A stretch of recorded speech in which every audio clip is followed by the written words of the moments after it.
If you've always wanted to get into the real estate game, a new pre-construction condo might look like a pretty alluring investment.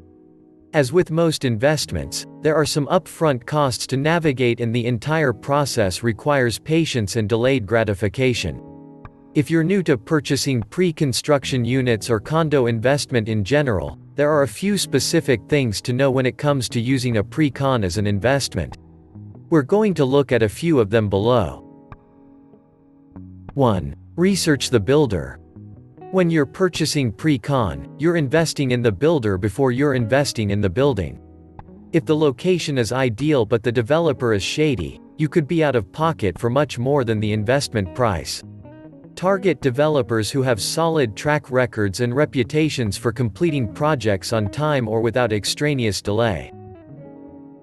2. The 10-day cooling period. Ontario law mandates a 10-day cooling period on all new condo purchases in the province.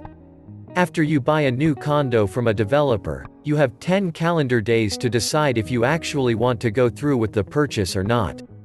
This helps you do some research. If you're not sure about the purchase, you are unable to take 10 days to think with a resale condo.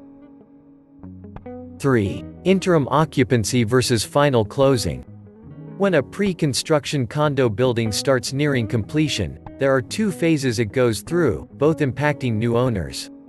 During the first phase, interim occupancy, unit owners are allowed to move into the unit, but they do not technically own their property yet, as the building hasn't been closed. The final closing usually happens within 6 months of the interim occupancy, and your builder's reputation and experience can dictate how fast this happens. Your mortgage will not begin until the building is closed. In essence, you'll pay a certain rent to the builder that covers your condo fees, usually lower than after closing, until final closing.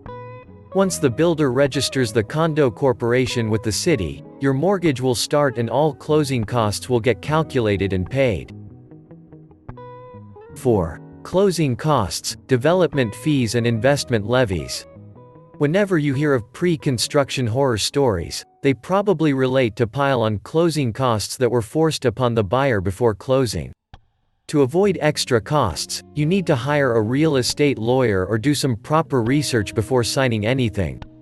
For many Toronto condos, the development charges are pre-capped at $7,500 to $10,000 for one bedrooms, and up to $15,000 for two bedrooms and larger. 5. HST rebates for new condo investors. In Toronto, HST is already included in the purchase price of your new condo, but only if the people dwelling in the unit is either yourself or a member of your family.